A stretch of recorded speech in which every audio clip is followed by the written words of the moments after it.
Hey everyone, Maury Curtis Dunbar here back at Painted Studio. It is a new year, we're starting new projects. I can't wait to get going on stuff. Sorry, let me get my iPad screen up. Jeez Louise, don't be a pain in my neck today. Here we go. All right. Just making sure everything's all set up and then moving things out of the way so I don't mess them up. So today we're going to start a new Cerre Eglomise piece. I have been promising myself that in the new year, I take a little time and just do stuff that is beautiful and makes me happy to do versus something that I'm looking to sell or something with products that I'm looking to sell. So literally everything I'm doing today, it's not products you're buying from me. This is purely an academic live. It's just learning some of the basics of this.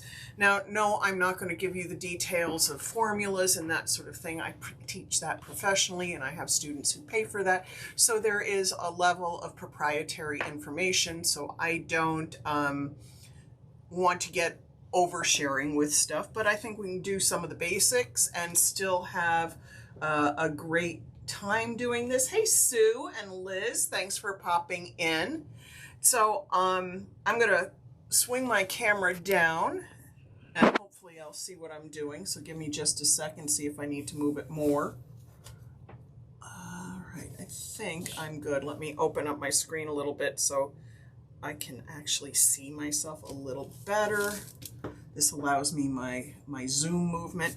So what you see here, this is a piece of glass that I have cleaned and degreased. And if you look, there's little stickers on the back. This comes from the manufacturer. And then I have it propped up on a couple pieces of floral foam because that will allow the gilder's liquor to run down the front of it and pool off into the newspaper so it doesn't sit flat here and we don't have a extended dry time that we don't need. Now I've already cleaned this glass. If you look too, I've also written no in reverse on the back here, and that is very specifically so that when I come back to this, or if I wasn't ready to gild on this today but had cleaned it, I would know this is not the side that I cleaned. And cleaning is a huge thing. You have to completely clean and degrease it. My method is whiting and denatured alcohol, and I clean it 3 times. I create a paste and scrub it over here, wipe it off, scrub it over, wipe it off, scrub it over, wipe it off, until I know the glass is squeaky clean. And then the next thing you do is you take some gilder's liquor, which is gelatin, alcohol, and distilled water, although you can use, I have used tap water. The only issues with tap water is that there might be a mineral component in there that if you're using a tarnishable metal could potentially cause changes in colors in the metal. So first thing I'm going to do is I'm going to give a little wipe here to see. Now you won't see this on the camera because I can barely see it, but giving it a wipe means I want to see if the gilder's liquor pulls back, sisses up. That would tell me if there was still grease on the surface. I'm going to turn this just a little bit so you can see my gilder's pad too. Sorry about the vibration. Everything likes to wiggle here. And today we're using 22 karat moon gold. And this will look a little different than the most golds that you're used to. It's this beautiful whitish, brownish gold that is just, yes, you can still see there is gold yellow in here. It's 22 karat, but it's slightly different color. So it's just gorgeous to work with. It's one of my favorites. I'm going to set that over there. And as you can see, I kind of flipped that onto the pad badly. So I'm going to see if I can flip it around. I'm not good with this. I see people do this and they like toss it like pizza crust. For me, it takes a little more work just to get it smoothed out. But I'm almost there. Turn this around. Now, when you're doing this, you need to be very quiet, very calm, because the gold leaf, true gold leaf, is different than composition leaf. Composition leaf is heavier. It doesn't float around that much. This stuff is so thin that if you hold it up too light, you can actually see light through it. It's very, very, very thin, and you can actually hammer, it can be pressed so much that it has micro fissures and stuff like that in it. So the next thing I'm going to do is take, and you've seen me do this before, I'm going to take a little basic Vaseline. You want white petroleum. You don't want anything with fragrance. You don't want anything with color. You don't want anything with the cocoa butter in it. You just want a little white petroleum because, again, it's a clean product and you're not likely to have any distortions or discolorations.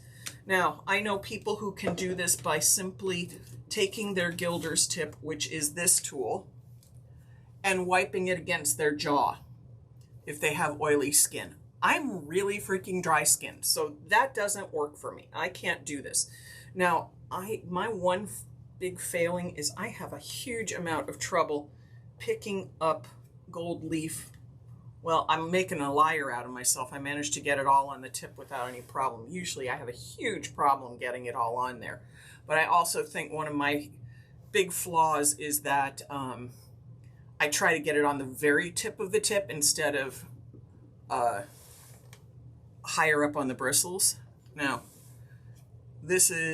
my first lays are always awkward, and I have to kind of get a feeling for it because I was taught to kind of come down and let it snap itself off. Now, as you can see, I'm figuring out where the edge is, and I didn't get it as square as I'd like, but that's not a big deal.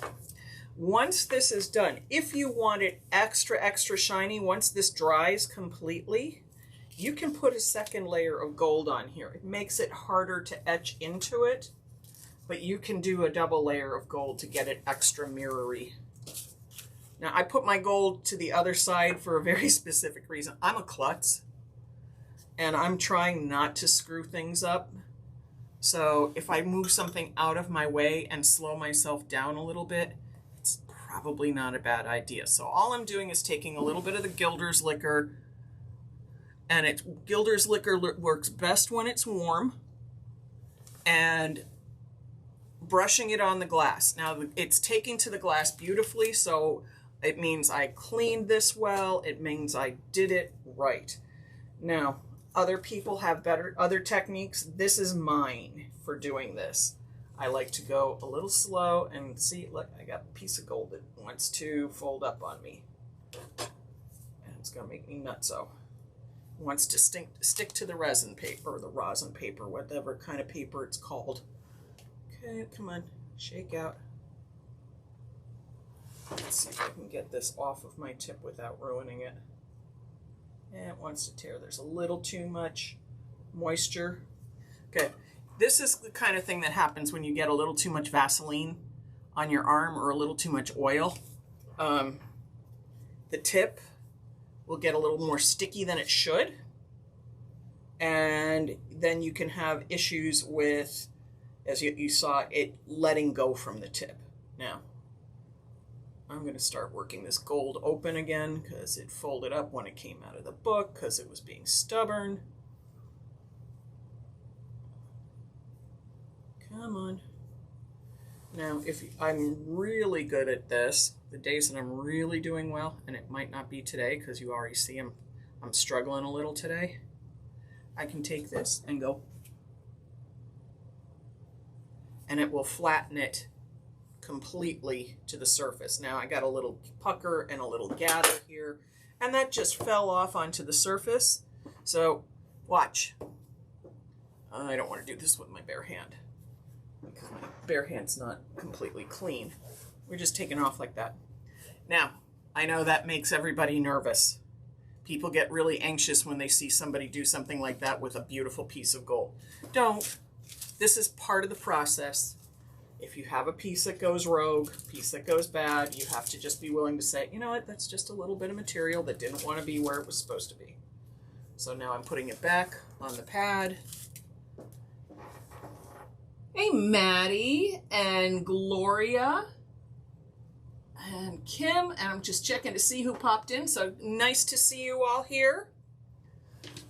So I'm going to, again, clean off the tip, come back in here, lay the tip down on my gold. Put a little bit of the Gilder's liquor on here. We're going to have a little torn spot. Well, let's see if I can do it this way, if it'll cooperate for me to do it this way. A little less of a mess. For whatever reason, my tip is really, really oily today, and I'm barely touching it with, I don't know what's going on. Something must have gotten on stuff. Things are just a little sticky. So I'll come back in and patch that spot later, but I do all my patching. So, I try to do my patching when everything's at least partially dry, because once you come back in and start touching this, you can break it and lift it off the surface. So I know you'll see gilders who do this faster. If this was all I did all day, every day, yeah, I'd be a lot faster. But you all see me and know me, and so I'm always in the middle of doing something different. Now, I am very proud to say that a whole bunch of the pieces that I did that you have probably saw me do last year are going to be part of a show next month in March, and they're going to be in a book and a published deck of tarot cards. I was commissioned by the photographer to do the background for the full set of full suit of cups, and the show's coming out and they're doing all the printing. So I am very, very honored to be a part of something like this. I am so excited.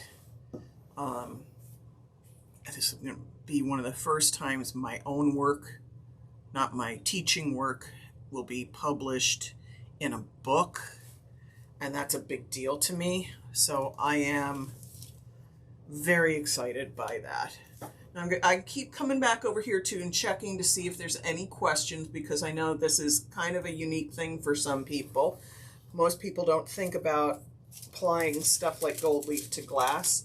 I was very fortunate to be taught by Miriam Elner, who is probably the top woman in the country doing this. She's out of New York City. She's amazing. I took her class, and then I was again very fortunate to be able to take a class with Sandra Spannon, who is no longer with us, but I think of her every time I do a piece of glass. And so there's lots of exciting techniques and stuff that I have been taught by amazing women. I've actually never even had a man teach me this. And there's a reason. I think women are more generous with their information, and they want arts to pass on. And the old guys who do this can be a little bit challenging. They want to keep it, their private niche. And so these women that I have worked with and studied with, including Annie Lamari, and I've been a member of Society of Gilders for well over a decade now, are just, they're so gifted and they're so generous with their information that I'm honored to be even slightly in their company. So you're going to see I'm going to have a little bit left over there over the tip. That's fine. That's supposed to happen. And I'm just going to keep going on this until I've filled the whole thing. And then you leave it to dry, because as all this liquid evaporates, the gold tightens down to the glass like a mirror finish. And it's really something special. You can literally see yourself in it on both the front and the back. And see, I always get little tear spots, and I think part of it is my tip gets a little tired. I beat on my tips. I'm harder on my tools. I will honestly be true. I've always kind of been harder on tools than other people. I have friends who have tips that, now my tips are mostly at least 10 years old, but they have tips that go back 30 and 40 years, and they look virtually brand new except for this paper part, because your bristles are actually mounted in a little bit of cardboard. So they clean up the cardstock, but the bristles are, not me. Mine always get a little janky. Again, it's probably has to do with the fact that I don't do this every day. But when I get some time to do this, I love it. So this is something I'm doing for myself. I've actually done quite a bit of this kind of thing for my clients. Now, I don't do big full wall panels. I've seen people who do that. It's amazing. I physically can't manage that, but I do big panels that go on top of furniture. I do tabletops and dresser tops, anything like that enhances a piece of furniture. That's when you see me doing this for my customers. I'll even do a glass table for a customer. If you follow me at any length of time, you've probably seen my pink glass fairy table that I did for a client who I told her if anything happens to her, the table comes back to me. I love it so much. And so, and that one was kind of unique and special and done very much in an experimental manner that I have continued doing with my work ever since my gold work.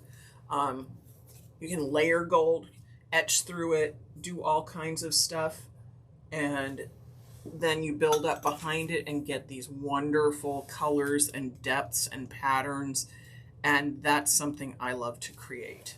So this is probably going to be an art piece. This piece is, I think, 15 by 15, this glass. Come on, lay down. So you can see as I go along, I get a little better with how I lay the gold down. You know, the first few pieces are always janky for me. And this is a brand new fresh packet of moon gold. I might need a little extra. Because the size of this, it might need just a little more since I'm going over the edge in a few spots. But normally, one packet should fit 1, 2, 3, 5 by 5 basically. You can see I'm 1, 2, 3, 4, 5 across here, but because of my awkward placement on a few things, I have this little bit extra, and it'll probably be like a half a piece more needed on the bottom as well. That's because of my placement, so it'll take me just over a pack of gold. Gold is a unique thing. Gold is sold differently than other products. The price on it changes with the price of gold in the market. So I try to buy gold stuff when it's I try to buy gold when the price of gold is lower. Maddie says, I've taken classes in this. Yeah, it's very cool. It's very cool to take these classes. I am always thrilled to be a part of this. Oh, Liz, thank you. And hi, Shannon. Thank you, too. Thank you. I appreciate you like what I'm doing. This is something a little different. You don't often see me just gilding for my own pleasure. You usually see me working to show you products, you know, because we do carry the gold leaf sizes in water-based and oil-based. Well, this is not anything that I'm going to sell you. This is not product. This is purely creative today. You see how 5 fit over better when I didn't have such a screw up? So you can see this normally would take 5 pieces to go across and 5 pieces to go down on a 15 by 15. And that is 25 pieces in a pack, and that would be the entire pack. So if you've ever wondered about how to figure out how much gold you need for something, I always figure by the square foot, which would be, I usually consider a pack per square foot because for the simple reason, there's always misfires.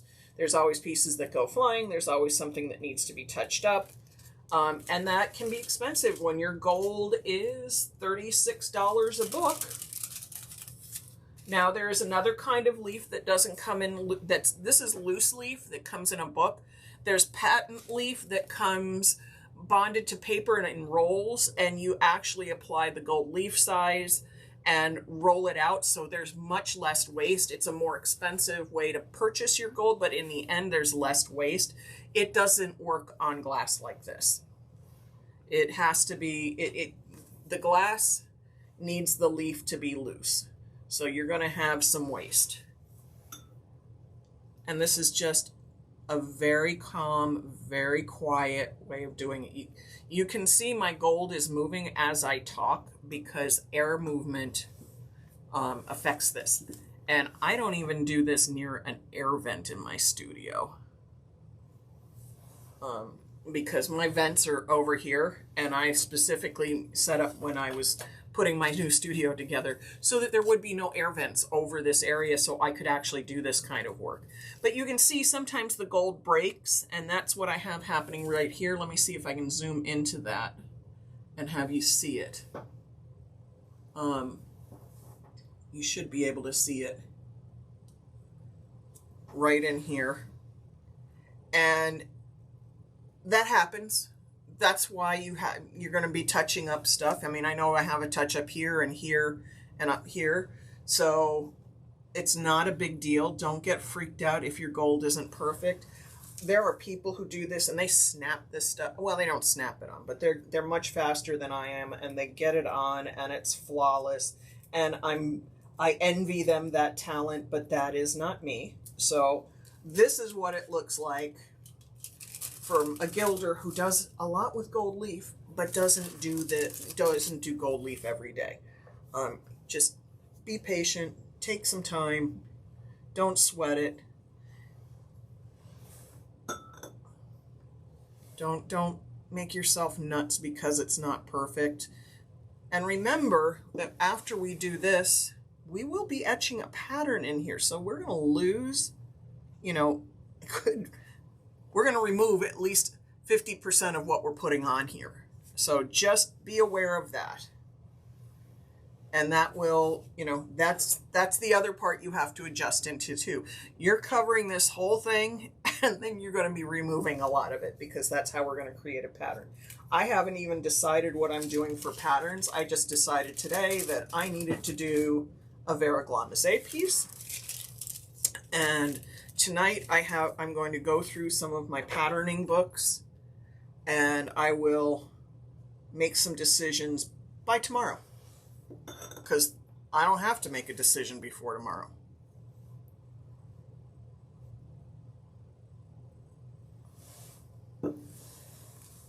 Because I'm going to let this dry on an angle all night so that all the liquids flow down this way. And there's already a little pooled line right down here. I will take a paper towel and blot it up, because if I leave this heavily pooled down here, my gilder's liquor will build up thicker, and this will be the part that's really hard to clean off. And I don't want that to happen.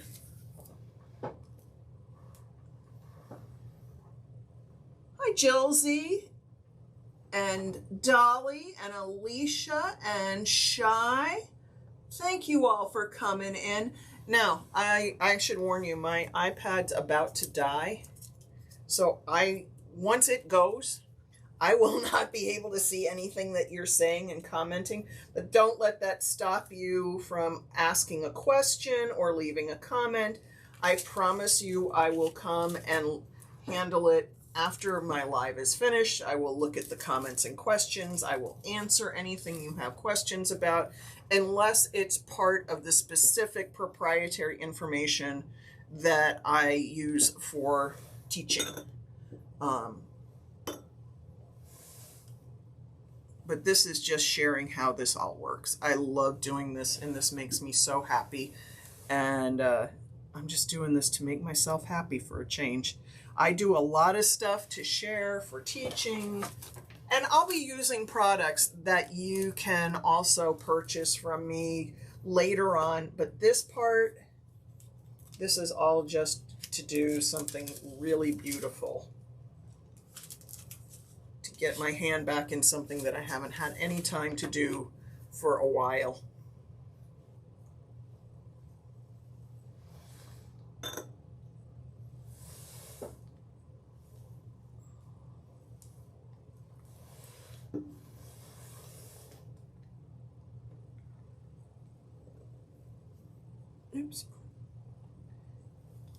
Let's see if I can get that up there. See how I broke that one up? That one's going to be a fun. I may just have to put a whole new sheet of gold over all of that. Oh well. Oh well. Wouldn't be the first time, won't be the last.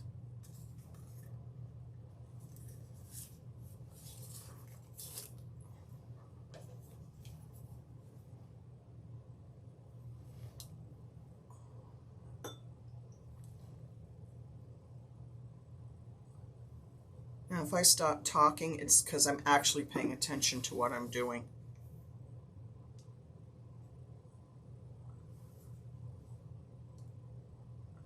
Now, sometimes when the liquor is pooled, I can move these things a little bit, as you see me kind of doing with my tip. I can shift it just a little. I can't drag it across the surface or anything, but if there's enough liquor under there, it's floating, it hasn't grabbed to the glass. Like I couldn't do that here, it just wasn't working that way. It was just going to break apart.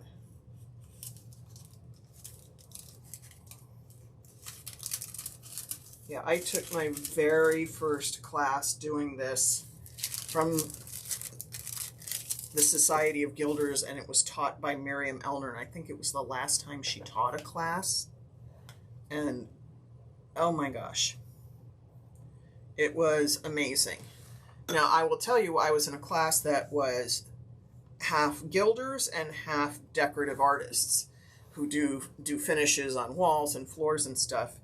And it was really interesting to see. Whoops, that slid down. So I'm going to have a gap. I'm going to have to work on my spacing. I'm not paying attention. That's what happens when I talk when I leave. Let's see if I can get that to grab right there. It's not going to grab. It's got a puddle underneath it.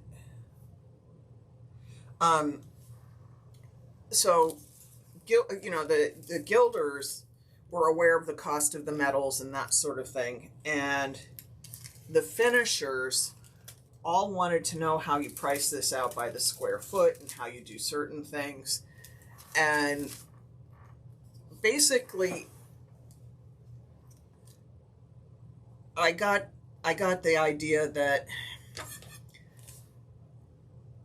if you're a finisher doing this, you need to work with your clients to understand that this is not an inexpensive thing to have done.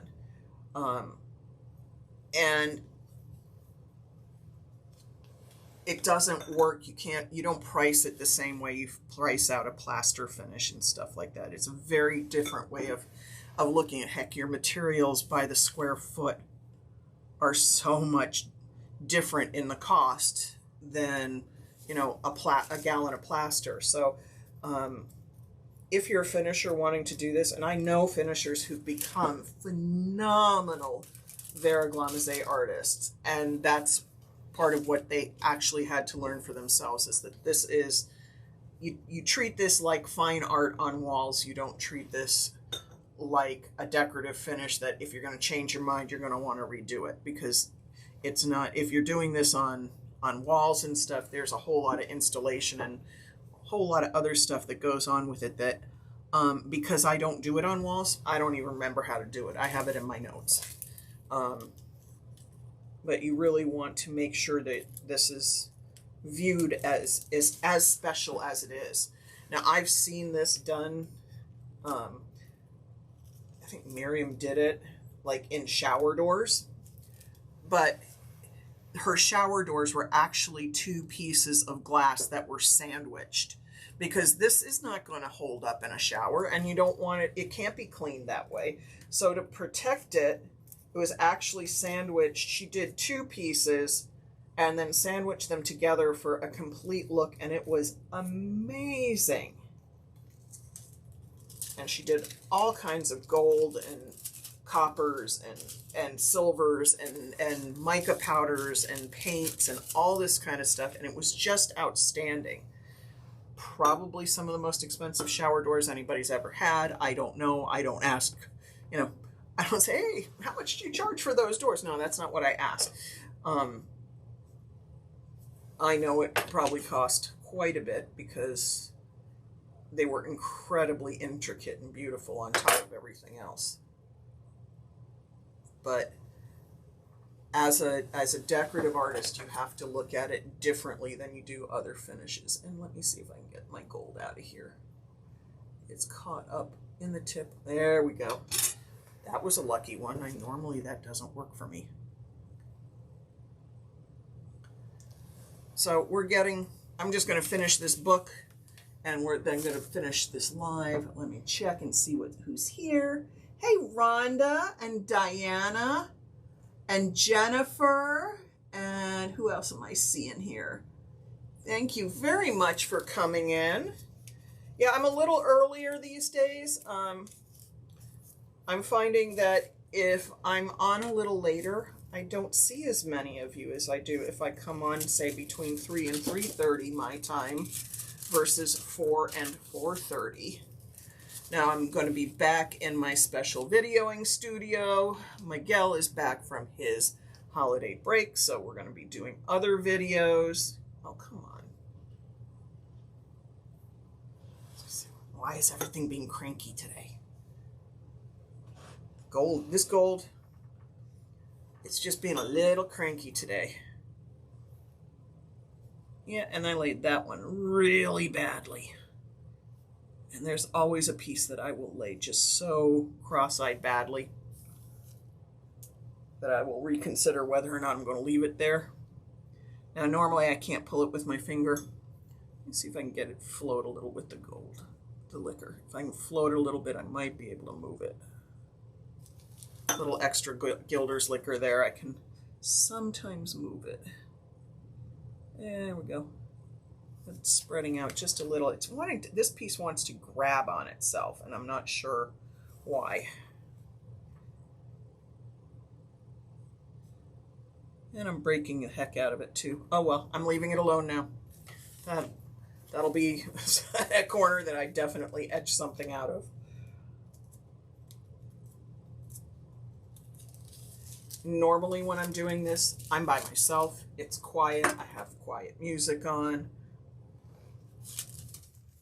I don't normally do this while I'm talking because, again, A, the talking distracts me, and B, the movement of breath affects how my gold will lay down.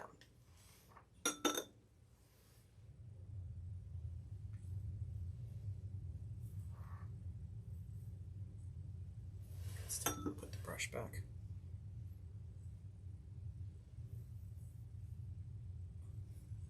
Now, I am left-handed, but there's certain things I can do ambidextrously, and that it's a family trait, and I'm very fortunate for it because it has made it possible for me to do things with, like, I learned years ago that I could paint further because I was ambidextrous without having to move a ladder.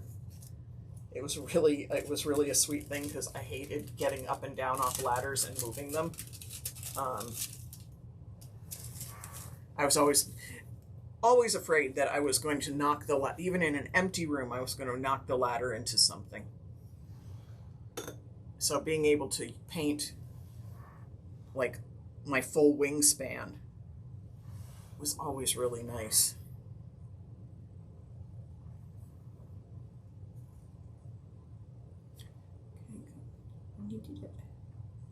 Here we go. Get that all the way up. So I'm going to have some touch-up spots here. I'm just going to use up whatever's left in my book. I'll flip the camera up. I'll check and see if I've missed any questions. And we're going to call it a day. And then I'll do the rest of the touching up off camera. It'd be nice if this piece, my last piece in my book, did not want to come off. Ugh. The temperament of it all. Yeah, I'm about 5% battery now on my iPad, so I think my stopping time is just perfect. Now once you do this, if you've taken a class in this, don't let your Gilder's liquor sit out all night.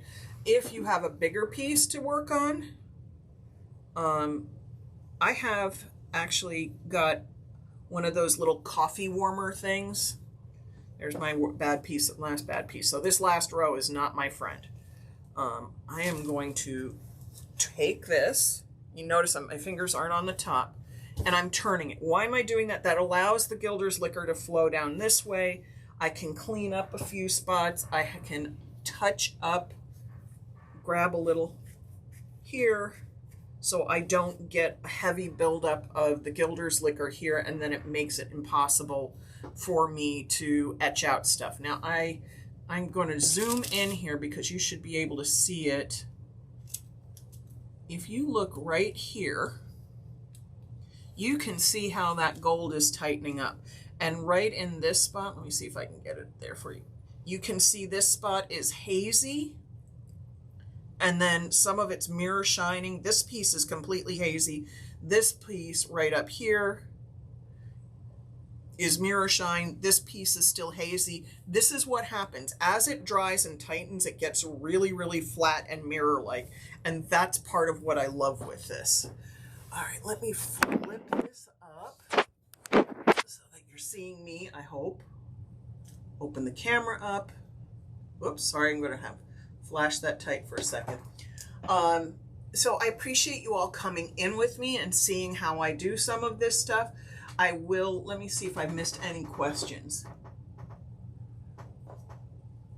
Where would you find examples of her work? I assume you're asking about Miriam Elner. She's on Facebook, she's on Instagram, she has her own website.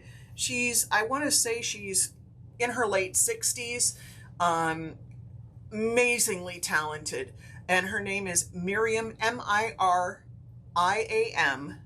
Elner, E-L-N-E-R. I don't think it's double L. I can't remember. I think it's only one L, E-L-N-E-R. But if that doesn't come up with anything, it's E-L-L-N-E-R. And let's see. Oh, Rhonda, let me know. I'm teaching classes. I'm working on setting up some of these classes as online classes, and then sending out PDFs with the details on it. That's part of my New Year's thing. We can do them one-on-one on like a FaceTime or a Zoom, or I may do them in a group Zoom class. If not, we'll figure something out. Rhonda, I'd be more than happy to find a way to teach you. All right, everybody, I'm going to say goodbye for the day. I'm going to finish up the messiness that I have in some of these spots. I'm cleaning up my little bits and pieces. Fortunately, I have more gold. Oh, one other little tip I'm going to give you. I have people who do this differently, but when you finish a book of gold, especially if you're working with a lot of them, I like to tear it in half, because there's no way you would tear this in half if there was gold. I knew people who just crunched them up, but they missed sheets. This way, this is forcing you to actually pay attention to your book and know that it's empty, and it doesn't get mixed in with the full books. And I'm very conscious of doing that because I have thrown away a full book. Ooh, that one hurt. All right, everyone, have a wonderful afternoon. I will be back tomorrow, probably working on this. We'll talk about etching into it and creating patterns and details and stuff like that. And I will talk to you all tomorrow. Have a wonderful day. Thank you for being here. Okay. Now I have to sign us out.